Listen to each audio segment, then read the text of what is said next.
तिलक वर्मा की जगह प्लेइंग 11 में नहीं बनती है और संजू सैमसन को तुरंत टीम इंडिया में मौका देना चाहिए।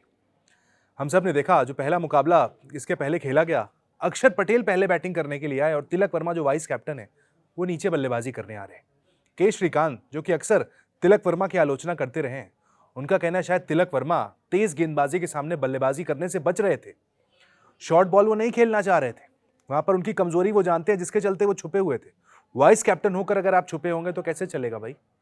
श्रीकांत ये भी कह रहे हैं कि आज आप वाइस कैप्टन हैं, कल को आप कैप्टन भी बन जाएंगे, कोई भरोसा नहीं है। आप भारत के अगले कप्तान हो सकते हैं जिस तरीके से आपको प्रमोट किया जा रहा है, लेकिन बल्लेबाजी की काबिलियत की बात की जाए, नहीं है आपके अंदर।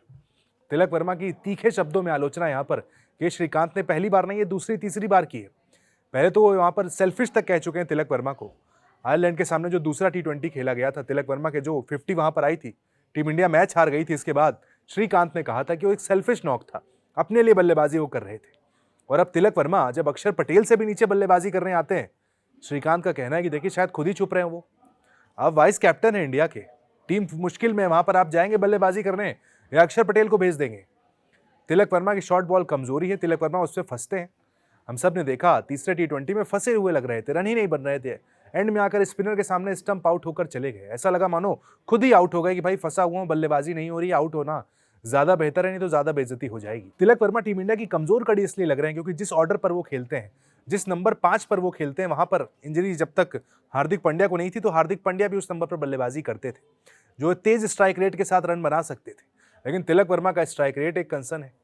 तिलक वर्मा वनडे क्रिकेट खेलना शुरू कर देते हैं T20 में, टीम फंसी होती है वहां पर। कई बार हमने देखा कि तेज शुरुआत भी मिल जाती है।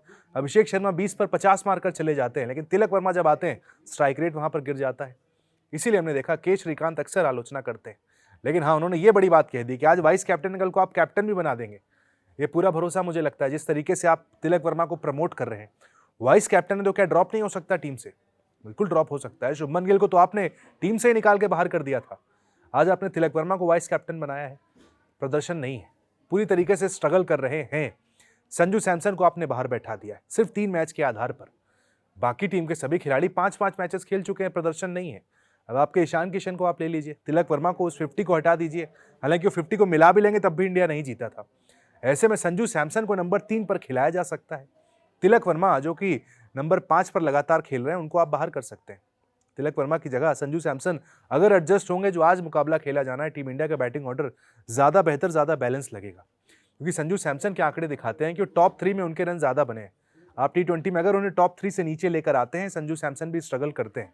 ऐसे में संजू सैमसन को अगर आपको खिलाना है, मौका देना है, बेस्ट रास्ता है आपके पास कि आप तिलक वर्मा को बाहर करें, ना कि आप ऊपर कॉम्बिनेशन वैभव सूर्यवंशी और अभिषेक से छेड़छाड़ करनी शुरू कर दें। क्योंकि अभिषेक इकलौते आपके बल्लेबाज हैं जो कि कंसिस्टेंसी के साथ रन बना रहे हैं, बाकी सभी बल्लेबाज रन नहीं बना रहे हैं, स्ट्रगल कर रहे हैं। ऐसे में अभिषेक को आप छेड़ेंगे नहीं, वैभव सूर्यवंशी को आपने अभी सिर्फ 2 ही मौके दिए। इतने सारे प्रेशर, इतने दबाव के बाद आप वैभव को लेकर आए हैं, आप 2 मैच के बाद बाहर नहीं करेंगे 15 साल के उस बच्चे को। ऐसे में संजू सैमसन को अगर आप बाहर रखेंगे वो भी ठीक नहीं होगा। बेस्ट रास्ता, बेस्ट इलाज यही नजर आता है कि आज जो T20 मैच भारतीय टीम खेलने वाली, वहां पर आप तिलक वर्मा को बाहर करके वहां पर आप संजू सैमसन को खिला दें। क्योंकि गौतम गंभीर प्रेस कॉन्फ्रेंस में बात ऑलरेडी कहकर गए हैं कि ऐसा नहीं कि अब सीरीज में अब उन्हें मौका नहीं मिलेगा।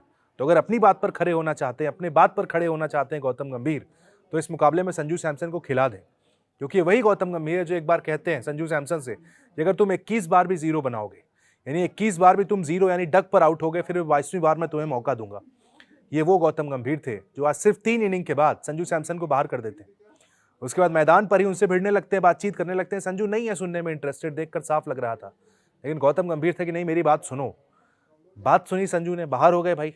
अब अगले मुकाबले में आप हारे हैं, फिर आपको अब संजू की याद आनी शुरू हुई है। आप कह रहे हैं कि संजू को मैंने क्लैरिटी दे दी है, संजू और मेरी बातचीत हो गई है, मीडिया को आकर नहीं बताऊंगा। मत बताइए मीडिया को आकर बात, संजू को प्लेइंग 11 में डाल दीजिए। क्योंकि कुछ भी होता है आप संजू सैमसन को बाहर कर देते हैं। कोई भी खिलाड़ी को एडजस्ट करना है, संजू सैमसन बाहर होंगे। शुभमन को वाइस कैप्टन बनाकर लाना है, संजू सैमसन बाहर होंगे। वैभव सूर्यवंशी का डेब्यू कराना है, संजू सैमसन बाहर होंगे। किसी भी तरह से अगर टीम को कुछ भी एडजस्ट करना होता है, संजू को आप बाहर कर देते हैं। संजू कभी कुछ कहते नहीं, लेकिन अब वक्त आ गया है कि बाहर अगर किसी को करना है तो शायद आपको तिलक वर्मा को करना होगा और उनकी जगह संजू सैमसन को आज जो चौथा T20 खेला जाना है वहां पर खिलाना होगा।